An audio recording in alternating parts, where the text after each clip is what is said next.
What a lot of couples don't like to hear when they come into couples therapy is that part of their job is reparenting their partner. Ruschelle Khanna, a psychotherapist, hypnotherapist, and author who has spent more than 2 decades helping families navigate the invisible weight of transition.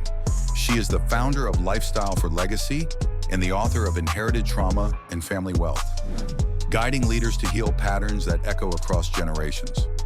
In this episode, she brings us into a deeper truth. A business exit is more than a transaction.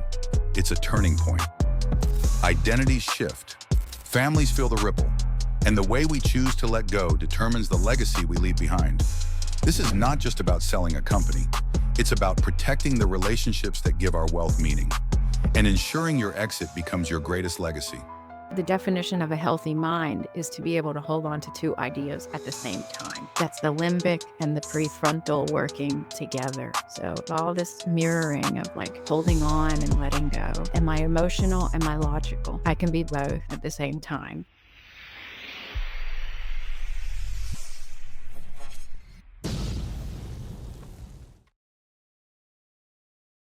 Hey, everybody, and welcome to an Exit to Excellence workshop. We're calling this one Relationship Building and Family Dynamics. When you exit your business, it's not just about spreadsheets and deal terms. Your identity shifts, family roles evolve, and the people closest to you often feel the impact in ways that are hard to predict. If left unaddressed, these dynamics can create a tension at the very moment when harmony and support matter most. That's why I'm excited to introduce you to Ruschelle Khanna. Ruschelle helps entrepreneurs and their families navigate these exact challenges. She brings over 20 years of experience in family system therapy to guide business owners through the emotional side of transitions. Whether you're struggling with communication with your spouse, helping your child adjust to the new rhythm, or aligning your legacy with your relationships, Ruschelle equips you with the tools and strategies to move through this season with clarity, compassion, and confidence. Her work is about helping you not only protect your wealth, but also preserve the relationships that give your wealth meaning. Ruschelle, thank you so much for hanging out with me today. Jerome, it's great to see you again. So let's open up this thing and talk about the most common way a business exit impacts the family dynamics.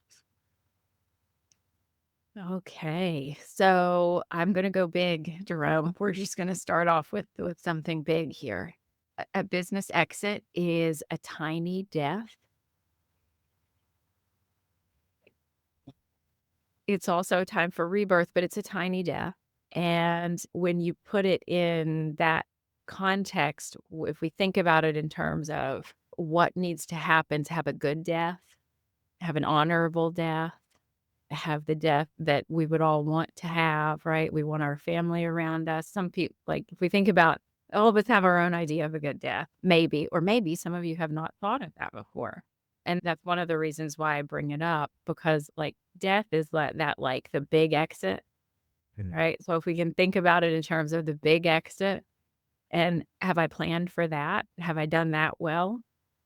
Then we can trickle that down to exiting your business. I want good communication around my death, right? I want things to be settled and I don't want people bickering. I want like harmony in my communication. I want compassionate decision making. I want compassion to go through any conversations that are had with service providers, with advisors, with medical professionals, right? Like all of those people. We want that compassionate. We don't want anybody harmed. I want to honor my life and my resources. So when we're exiting a business, we really want the next person who's taking over the business to really honor that, right? And cherish it and not waste it. And then I want to be open to the goodness that is available to me at the time of my death. I want to have a fabulous death, right? I want to exit here like fireworks, right? Whatever we can think of. So openness to receive. So when I've let go of something that I've spent my life creating, whether I'm passing it down to my heirs or there's a buyout or something, I want to be open to all the good things that are going to come to me because of that. So that's my philosophy of cultivating those things and having those frameworks in mind when I work with families. Okay. So, do you see some common things that happen when people maybe they have a not so healthy concept of the deaf, or maybe they're trapped in the old identity? Like, are there things that just jump out kind of par for the course that you expect to see when you get Yeah. engaged? Yeah, so the tangibles are a really common one is and I don't know if you see this a lot, but people sabotaging the sale. Yeah. That and maybe you and I have talked about this one before, right? Like, we've got grandpa and he's worked really hard and he's got like 3 offers and he just blows all 3 of those up and just does everything he can to mess that up. And that to me is just like, clearly you're not ready to let go, right? Like, and yeah, letting go of something you've put your whole life into is very difficult. So that's one. Another one is denial, right? A lot of times we approach death with denial as well, right? Not really going anywhere, even though you're, I don't know, sitting in the hospice. Like we might want to accept where we are a little bit. Yeah. So grandpa doesn't leave the office or grandma, right? Like they've sold the business. The new CEO's there and he still shows up on Fridays to make sure that the trash is taken out and everything is still running the way he wants it to. So those are just a couple of challenges. Now we've got like that is for the person letting go of the business. And then for heirs receiving the business, there's a whole host of other problems. I think the biggest problem is not being ready. Yeah. The people who are taking on the business not being ready to step into the role of being the leader or being the person in charge. Yes. So if it's your family, hopefully if you've sold it, you've made a good choice and sold it to someone who's ready. So, one of the things that I'm getting asked about more and more is the spouse and how the exit impacts the spouse of the person who exited. You have any thoughts around common things that happen there? Sure. Well, that's also a big transition for the spouse. I think one thing people don't take into consideration is maybe how much the spouse was running the show.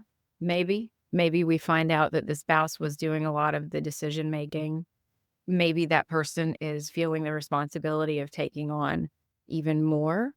I think it's also an identity shift for them. If the person who's selling the business really was the primary person working on it, then how is the spouse's identity changing as well? What does this mean for them? Maybe feeling a little bit left out of the whole process. That left out of the process is something that's really interesting because I see a lot of people who will either want to do it in kind of secrecy and they say they don't want to complicate it. And then there's other people who have the spouse that says, "Hey, babe, do whatever you want to do. I support you. You got us to this point. I believe. I trust you." And then when the actual terms happen and like they get to the place of actually doing the transaction, it's like, well, what did you do? And why did you do it that way? And like the just go with it just vanishes and frustration ensues. Okay, well, if we work back from that, right? If that's I think that's probably indicative of that same pattern happening probably years and years before in other circumstances, right? So when you think about your exit, how have you and your spouse navigated big decisions before? And you can probably expect a bigger repeat of that. Mm. So have you do you have any experience with the amount of time that people spend together? So the person's been in the business, they've been working 40 to 100 hours a week, and then they go to no work hours, and now they're at home with the person that they didn't see because they were somewhere else. Is that usually a rub or a challenge for folks that are going through their exit? Well, so there are 2 types of marriages, right? There are the marriages that really adhere to those Gottman principles. So the Gottman methods, like the 7 principles of making marriage work, those are our 7 research-backed ways that we can interact with our spouse that make us happy and healthy together and have a lasting marriage. So if all these years you've been doing those 7 principles, which is like finding shared meaning in your life, taking each other's influence, we can go over the 7. If you didn't do those and you were maybe using your work as a filler or an addiction to avoid your relationships, then you're in trouble. But if you've cultivated those 7 principles over the life of your business, then your marriage should be just fine. Ooh. So as I look through the principles, so they've got sharing love maps, nurturing fondness and admiration, turning towards each other instead of away, letting your partner influence you, solving the solvable problems, overcoming gridlock, and creating shared meaning together. The one that I think most people struggle with on the exit is the shared meaning together on the backside. Sometimes people are like, "Oh, this is our job, this is our company," and but when I talk to many of the spouses of the exited founder, they don't actually feel like it was theirs. It's almost just like that's theirs, like they exited and I'm just over here along for the ride kind of thing. And the older that they get, a lot of times I'm seeing it turn into resentment because they feel like they don't have their own thing. Yeah. So if you let's just go back to the 7 principles for a minute. If the main thing that Dr. Gottman says is that if you don't follow these 7 principles, you will start to create resentment, which will turn to disdain, which will cause a divorce. So you're exactly right. And the last one, creating shared meaning. Someone's business is this third party in the marriage. And if like, we need to have some sort of shared meaning around that, and I think that's great advice for maybe people who are a few years out from their exit, really starting to have those conversations around just you can just ask your partner, "What does this business mean to you?" "Well, it means nothing to me. You it's yours." "Well, it is supporting you financially, maybe, or it's not, and you're resentful about that," or whatever the circumstances are. So that's a great place to start having conversations as a family is that shared meaning about the business. Do you find that couples or families on the backside of the exit, like the people in the marriage or the partnership try to do something together? Or like, do they just continue the path that they've been on? If they were off doing their own thing, then they continue to do their own thing, even though they're work optional now. Well, I've seen couples who the husband sold his business and he said, "Now it's my wife's turn and she's gonna start her own business, and that's what we're doing, and that's what we're focusing" because she raised the kids, and now she wants to do X, Y, and Z, so that's what we're focusing on now. I've seen happy marriages where they keep doing their own thing, and that's how your marriage is set up, and that's completely fine as well. So, as long as it's a mutually agreed upon experience, then that's where we're happy. Huh. I find it very interesting that you use the word happy because it's, from my perspective, very subjective. And so happy can mean a bunch of different things depending on the person. And so I think you're going to tell me, and that's the point. Everybody gets to define it for themselves, but is happy the goal? I think feeling reciprocity is the goal. So, my definition of abuse is if we're not equal. Period. To me, that's how I define it and work from it. So, for example, if you told me this podcast was gonna be 30 minutes and I agreed to it, but I didn't really like that and I only wanted it to be 20 minutes, then I've let you abuse me because I was not really in full agreement with our arrangement. So, as long as we have a conversation and we feel like this was equal, and whatever was happening here is equal, then we avoid abuse. Like, right? There's no power difference at all. And we can both be satisfied and happy. I guess we can use the word happy. And so I throw another H word out there, healthy. I Healthy. would assume would also apply as a definition for healthy family dynamics. Yeah, and I think if we look back at a lot of different people who speak about family dynamics, there's this common thread about needs being met. So anytime we have an interaction, somebody's trying to get a need met. I think that there's another kind of way of saying it, that when we're a healthy family, when we're sitting at the table, everybody's needs are heard. So y- we all have a need in any interaction. And the best communication acknowledges those needs and doesn't get defensive about a difference in opinion. It just, we're all trying to support each other's needs. Support each other's needs. 2 years ago, I did an exercise. I had a coach ask me, "So what does support look like?" And I didn't know how to answer the question because I couldn't think of a time where I felt like I truly had it once I left home, right? And so I struggled with the fact that I didn't know what support meant, and to hear you talk about equality and to talk about mutual benefit. These things are concepts that I think escape many apex performers from the standpoint of you're usually the source. You're usually the one that people bring their problems to. You're usually the one that fixes it. You're the fixer. And nobody's fixing your stuff. In addition to that, I don't even think anybody cares. Like they're not asking to find out about this stuff. And so this word support is a very interesting one. And I know in the opening, I talked about this transition being one where you need the most support. How, if somebody listening to this has a partner that's going through an exit and they want to be supportive, what would you say to them?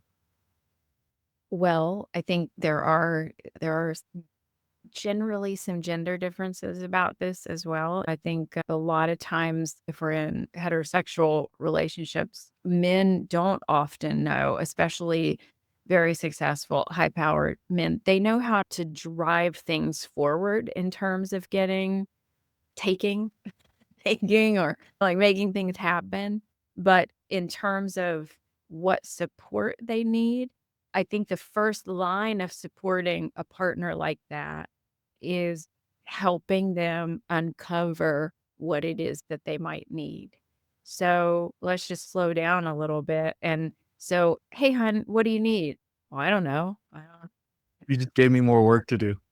That's right. You just gave me like, "What now?" What so, but how to gently pay attention, like, what I see, I do couples therapy as well, and a lot of times an unmet need comes out for a high performing partner as an anger outburst or an anger outburst. I think that's probably the most common one.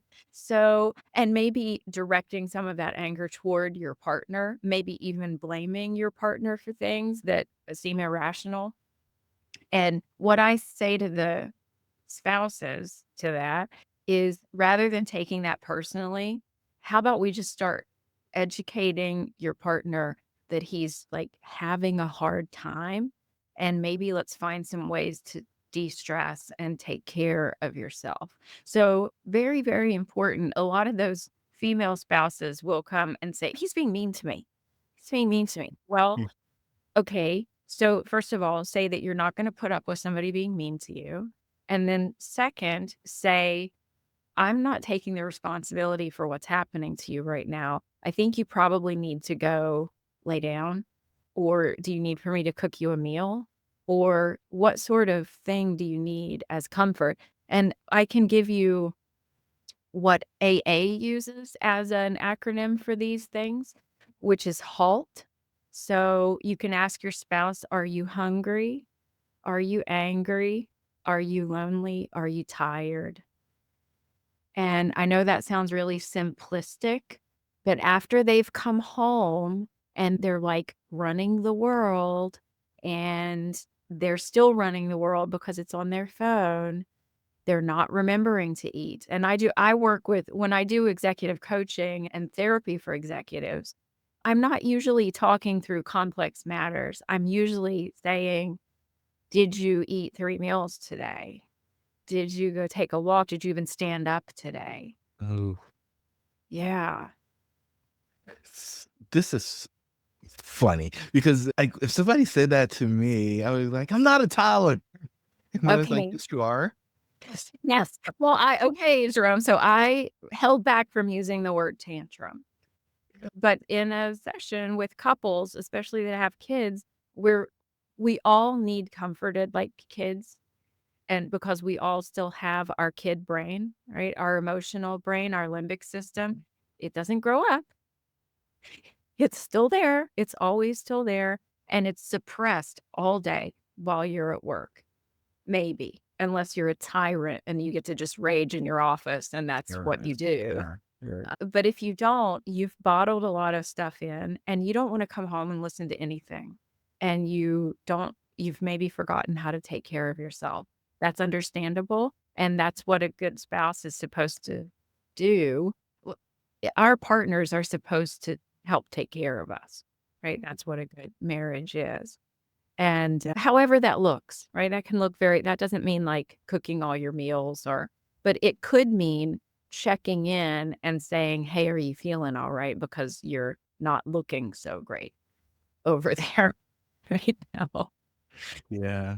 I do it with my teenagers and like, hey, you're a little grumpy. Yeah. Not wrong. Well, you can ask them halt now. Yeah. Uh, Yeah. I'll Like, tell are you. you hungry? Are you angry? Like, Dad. It's gonna be really interesting to see how Like, it works. But at least you have the places to move through and check and see what people are experiencing. What I found fascinating, and I've never actually thought about this, is you're like the person who's receiving the aggression, they can pause it, but two, to instead of just shrinking and being a victim, it's being proactive and engaging the person who is throwing their tantrum to help them figure out what they need in order to reset and engage in a manner that would be appropriate for somebody that you care about. And I've not ever heard anybody offer that as a perspective. Many people are like, "Hey, just match the energy or whatever else," but this this notion that, hey, to show caring or compassion for the person who is having a hard time will de-escalate the situation pretty quickly. 100%. And what a lot of couples don't like to hear when they come into couples therapy is that part of their job is reparenting their partner. Oh, can you say that? Yeah, part of our job in a healthy marriage is to reparent our partner. Okay, you can't just make the statement, like, "Tell me more," because some people are they're clutching their pearls right now, Rochelle. Like, "What do you mean I gotta reparent?" Because for many folks, especially high performers, they're gonna say, "I don't need another mom. I don't need another dad." Like, wh what do you what gives you the right or what makes you think that you could be my mom or dad? I've already been raised is some of the comments that are, like, coming to mind. What do you mean they need to be reparented? Well, if your home is a place where you can come to and be emotionally vulnerable in any way, then there are going to be times where you need help out of that. And if you need help out of that, then what I usually ask couples is if they're fighting, right? Because all this stuff usually comes up through an argument. So if they're arguing, I'll ask, okay, so who is the adult here? Because if two people are arguing, nobody's being the adult. So if somebody needs to be the adult and say, either we're not going to do this or look, I know we're both dysregulated right now. Can we both take a step back? That's the adult. The person who's, I well, yeah, well, you said this, and well, you said that, and well, I didn't like this, and you did that, whatever the argument. What is a mediator, right? If a mediator comes into your relationship, they're the adult. You two are the emotional kids who can't navigate yourselves, right? So couples therapy, and I know we've devolved from exits, but this does come back to exits, right? Because if emotions are heightened, then somebody needs to show up and be the adult. And a lot of times, one person is consistently the adult, Uh-huh. or nobody's an adult.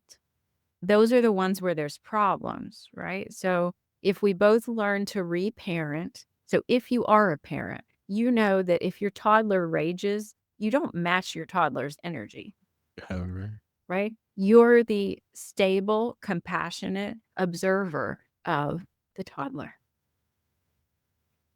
And if your spouse is acting like a toddler, then maybe be the compassionate observer of your spouse rather than he's attacking me. This has nothing to do with me. Whoa. So the ability to disengage and say this has nothing to do with me, this everything that's going on with them and their experience,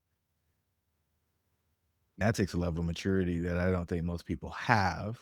But tell me more about that perspective because I find that a lot of people are looking for reasons to be offended. Like they want to be able to say somebody wronged them. Well, in a marriage, that is called a cycle of chaos, at least from my perspective. And yeah, some people, if we're trauma bonded, if we've bonded with this person, which most of us marry unconsciously our wounds, even if we're both healthy and love each other, most of us marry a wound over there that we're familiar with. And if that's the case, then it's like a couple that I worked with the other day. Husband has blamed the wife for micromanaging him forever. And in one of the last calls that we have, it comes up that his mom doesn't used to micromanage him a lot. And even though it's like she's looking like the bad guy all the time. Well, nobody's talking about the fact that you are playing out a trauma from your childhood with your marriage. You've just designated your wife, your mom from the past, and we're just going to keep that relationship on repeat. And it's your responsibility too. It's not, maybe the wife is micromanaging you, right? So there's a level of responsibility there. But it's also, I chose to marry someone who micromanaged me just like my mother did. So then that's why I always get to, that's why your marriage is meant to heal you. Your marriage is going to point out the wounds. If you're engaged with your partner at all, it's going to make it very clear to you what you need to clean up in your life. And you may not like it, and you may just want to blame them for everything, but it's probably there to make you a better person. You're hitting all the buttons today, Rochelle. Because if you have ego, right, and you think you got to figure it out, you're like, maybe not as well as you think you do. Well, I think that comes back to when in this point of transition in an exit, right? There's lots of ego because you want the amount of money you think your business is worth. You want people to act a certain way. You want your spouse to be happy with whatever's going on. There's like, you want the kids to all do like, there's a lot of ego, and there's a lot of egos that you're having to put up with as well. And so compassionate communication is trying to have the ego step aside for a second. Ego step aside. Oh, there's your book, Jerome. There's your book, Ego Step Aside. Let's write a whole book on that one. Yeah. That's fascinating. So one of the things we talk about when people exit is collateral damage. and it can come in a bunch of different spaces, but I think the relationships are the ones where you can have the greatest impact on the people that you love because they're closest to the in some instances, the detonation. What are some signs that people should watch for to know that they're straining the relationship?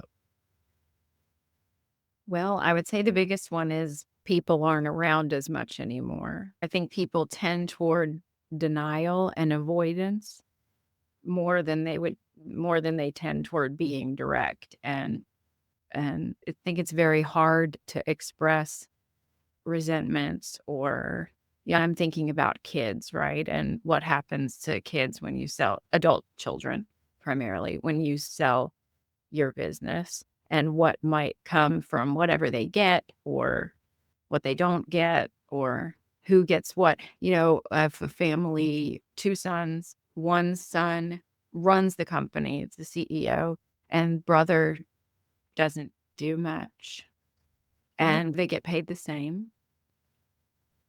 And that has been the arrangement. That was, so there are different ways to deal with that, right? Like, do we accept mom and dad's decision because that's the way because they're still in the business and that's what they want to do and it's their business and I can accept that? Or do we have a conversation about it? And again, it's that like, do I feel like I'm being mistreated here? Or do I have it pretty good and I'm gonna let it go because this wasn't my thing anyway? And whatever you come up with is the right thing as long as you feel fairly that you've made peace with that, whatever that thought is. you said avoidance and denial Yeah. instead of so people are conflict averse is what you're Yeah. offering, Yeah. right? And And that's a trauma response in itself. And that's the reason why I wrote the book that I did is all the things that are unsaid, just piles and piles of things unsaid. it wouldn't be this book, would it? That book, yes, that is why I wrote that book. The Piles of Things Unsaid, that could have been another name for that. Inherited Trauma and Family Wealth: A Guide to Heal Your Relationships and Build a Lasting Legacy. There's so many places I wanna go, but you brought up the kids. So, let's talk about the kids because I think there's probably a natural kinda separation, right? When people become older, usually the closeness of the relationship, there's usually some distance because people have their own lives, right? Specifically, the kids, they move into a space where they're more independent and they don't need to ask as many questions. And so usually there's some distance. But what you offered seems to me signals that like they become so distant, like it's noticeable that it's not just normal day to day. They're busy. They're really avoiding interacting with the person. Is that So, if I were gonna give a to-do to somebody who's planning on exiting and they have adult kids, it could be either one, right? This idea of abandonment, which is one of the what I call the 5 liabilities of trauma, one of the 5. Abandonment can be legitimate abandonment, which we're seeing more and more. The New York Times, I think, did an article on it, right? Like, so many younger people are just saying peace out to their families and saying they don't need them anymore, which I think is horrendous, sometimes necessary, but horrible saying. And then there is the abandonment, which is emotional abandonment. I'm going to be here with you, but I'm completely shut down and I'm going to fake it and I'm not going to express what I actually think because I don't feel safe to do that. So the to do would be, hey, how are you with what are your thoughts about the sale of the business? Or what do you think about your mom and I retiring and moving to Pensacola? What do you think? You don't have to agree with it, with what they say, but maybe you didn't know that they think it's a really bad idea and that they've been worried about you moving so far away and what it's going to look like when you need help or it opens up a whole host of things that you could talk about if you just say, "Hey, what are your thoughts about this?" So asking open-ended questions to get them to engage and give them opportunity to share, to make it okay for them to share, because sometimes people don't feel like they have a forum, right? Yeah, and maybe you need to talk to somebody to be prepared for whatever you hear because you don't wanna the point is not to start a fight. So if you're anticipating, this conversation not going well or that maybe they might say something that you don't wanna hear, maybe just have a conversation with somebody about how to respond to that. Because usually you have a feeling anyway. It's like, Mm. "Yeah, Something's off. Billy Billy probably wants to rail into me over something." And, so ha then be prepared for that, and that's okay. And you said there were 5, I don't remember, but abandonment was one of them. What are the 5 things? So, there's procrastination is a liability of trauma, cycles of Like chaos. real release of trauma. Okay. Yeah. Procrastination, cycles of chaos, abandonment, not wanting to engage in arguments, right? So, not just abandonment, but I'm, like, passive aggressive, and then fawning or people pleasing. So people pleasing is another big one that you especially see in women, okay? Or there's that one person in the family who's always agreeable. I'd give them a second look because they might not be doing too well if they're always agreeable. Wow. That's good. I hadn't heard of the 5 liabilities of trauma before. We have a webinar that we call the 5 scars of success, Okay. and They might overlap a little. Do they overlap? it leans into yes. So, but we see it more as events instead of behaviors. And so when we think about the 5 scars, the events, and most of them were traumatic, is total Mm. financial ruin, Oh, yes. I have written lo losing a loved one while they're young, so, like, pre-adolescence or, like, preteen, only experiencing love based on achievement, okay. suicidal ideation, and then the people pleasing one is the Okay. other one. And so Okay. when you were talking about fawning, I was like, yeah, we always call it people pleasing, but fawning is more concise. But like those, we find that many founders who exit have experienced some of those. I've done all 5. And so it's just like, but we see the pattern and the willingness to talk about those things, most of them avoid it, right? It's just like, I don't want anybody to know that I went through this stuff. Oh, no, I think I repeated one of them because the other one is a near-death experience. Um, Okay. Okay. Interesting. yeah, I think I repeated one of them. So near-death experience, suicidal ideation, total financial ruin, love-based or performance-based or achievement-based love, and then the people pleasing.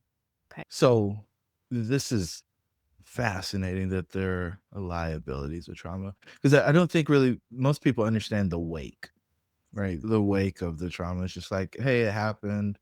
If I can bury it and move on, it's great, but that's not actually healing it. That's not processing it. Yeah, and the procrastination one can also be called perfectionism. I coined these as a way for people to understand how these things manifest in your family business or in your family interactions. And they're based off of what our nervous system does. Our nervous system will only do a few things when it's overwhelmed. And it's based off of polyvagal theory, right? Like our bodies tend toward one thing or another. And when they tend toward that thing, then we have a set behavior that becomes what we do generally speaking. And when we come into a coaching or therapy, what we're confronted with is this is how I generally operate. I, Rochelle, have a hammer and I hammer everything because this is how I operate. But I use a hammer even when I need a saw or a screwdriver, or I'm just around hammering everything. And so if we can, that's the denial, right? It's like I can use this. and this has worked, and this is what I'm going to stick with. And if we can break through the denial, we learn other ways of being. Mm. So they're the things that really held us together usually when we were kids, right? So people pleasing is one of those things that is easy for us to understand. I made mom and dad happy and everybody liked me, and that's why. And now I'm still people pleasing and I don't like these fuckers. Yes. So I got to do something different. So Yeah. the awareness that you don't actually like them is the part that I just find fascinating. Because I think because you talked about abuse earlier and just the thought that you feel obligated to do the thing instead of Yes. you want to do the thing. Correct. That's a people pleasing, right? Versus I happily will do what you want. Right. Yeah. And then that immediately leads to resentment, and then it just goes downhill from there. Yeah. So, man, there's so many different places I could go, and I know I said that a few minutes ago, but as I'm thinking through the concepts that have been explored and presented already, and the experiences that we're having with the founders that we're working with, there's dots that I want to connect. And so I was fortunate enough to go through that mini course that you did over like 4 or 6 weeks with inherited trauma. And I just thought it was an amazing experience. And when I think about the fact that like the inherited stuff is many times just us repeating patterns that we watched other people do and behaviors, I just wonder, do we set people up for that? And I say people like our descendants when we have an exit, because I inherently believe that a business exit is a traumatic experience. When you rip somebody's identity away, even though they think they're giving it away, but many people have no idea what they're actually getting into when they enter into this experience. And for a lot of people, and as much as I hate to hear people say this, it would probably be better they wouldn't have to deal with some of the stuff they have to deal with as it relates to identity if they just kept doing it until they passed away, because they wouldn't be existing without the thing that they've existed with for 15 to 50 years. So the question more succinctly is, are we setting our descendants up when we go do these 8, 9, or 10-figure exits for inherited trauma? That is a great question. And I think it goes back to how we originally started this conversation, which is I want you to contemplate a good death. And yes, death is traumatic, right? We're being ripped away from our ego and the life that we've spent, the body we've spent our lifetime with and our family. But I've known people who've died happily and peacefully. Mm. And it's the how am I going to do this? And really planning what does this look like? And I think in the last chapter of the book is the echo legacy framework, that what I said at the beginning, that effective communication, compassionate decision making, honoring our resources, and openness to receive.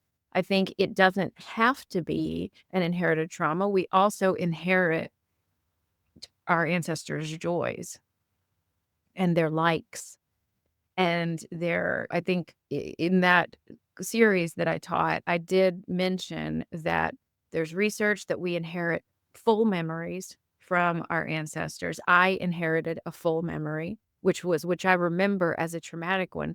We don't always remember the happy one. We don't know that they're a memory that is of our moms, right? Like if I experience joy because I like oak trees, how do I know that like my great-grandfather sat under an oak tree every day and had his lunch, and he loved it? Like, some of these things we can't make a connection to directly, but we do inherit our ancestors' joys, and what I would want for you is that your exit be a joy, that when you have children, when your children see you exit, because this inherited idea is not just the genetic, right? It's what's happening in the home when they're little and impressionable.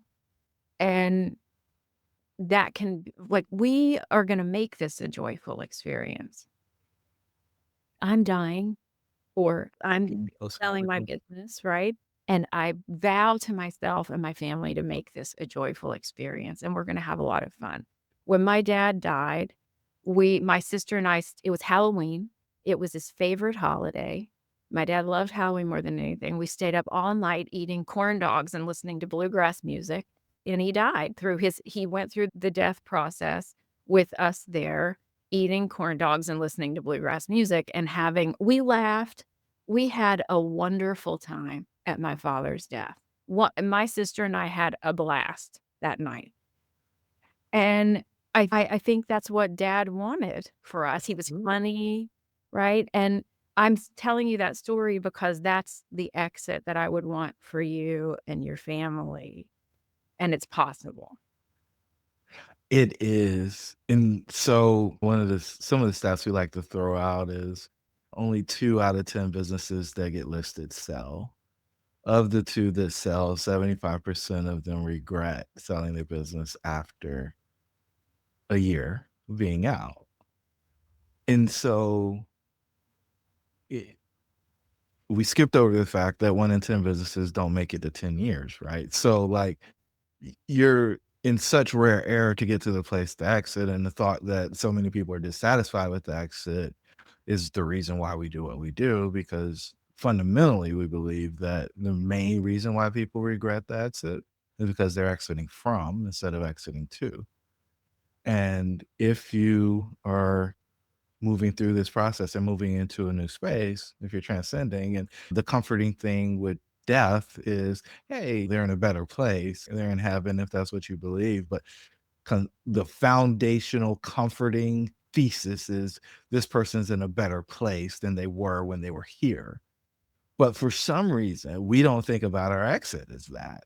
Our exit is we're the Letterman jacket high school quarterback at 35 who's talking about the good old days because they think the best is behind them. And you're saying you can make the process while you're going through the exit joyous. The other side of the exit, once you step through that portal and you're a newly exited founder or newly exited operator, can be joyous, but it takes intentionality. Mhm. And your word compassion is something that I don't think a lot of type A people spend much time focusing on. But there's a level of care that you have to handle the people with who are going through this change with you. Like, as the leader, you've got to hold space. And you've talked about being an observer, and we've just covered so many things that I think help create the situation for an optimal experience for everybody. Not just the person going through it, not the people going through it with them or the people who are supporting, but creating an environment where people can actually be successful. And so I'm really, really grateful for the comprehensive way that you've framed this for us today. I don't know if this is a fair question, but I'll ask it anyway. How do you hope participants will feel differently after today's session? I would hope a couple of things, that they can open their awareness to the idea of a transcendent exit in both their business and in their lives in general when we exit this world. And I would also offer this idea of that I learned in hypnosis school. I'm a hypnotherapist as well. And many years ago, Stephen Leeds taught one of the lessons that he taught at the NLP Center was this idea of holding on and letting go. And a lot of times when we're in these transitions, it's a delicate balance of holding on and letting go. And if we need help doing that, it's completely okay to need help in these times. Mm, holding on and letting go. It's amazing that people think that we can only do one thing or we only should do one thing. Yeah. Yeah. The definition of a healthy mind is to be able to hold on to two ideas at the same time. That's a healthy mind. That's the limbic and the prefrontal working together, right? So all this mirroring of like holding on and letting go, right? Am I emotional? Am I logical? I can be both at the same time. So if people want to learn more about your work and how you can support them, emphasis on support, where should they go? So they can go to Amazon and buy Inherited Trauma and Family Wealth if they want a quick read on their Kindle. They can go to lifestyleforlegacy.com if they would like family advising. And I also have limited therapy space in a few states in the Northeast at RuschelleKhanna.com. Rochelle, this was awesome. Thank you so much for spending time with me today. I know we booked this a while out, and I'm glad that you kept a little bit of space for us. Lots of fun today. To our listeners, your dreams should be real. We'll catch you on the next episode.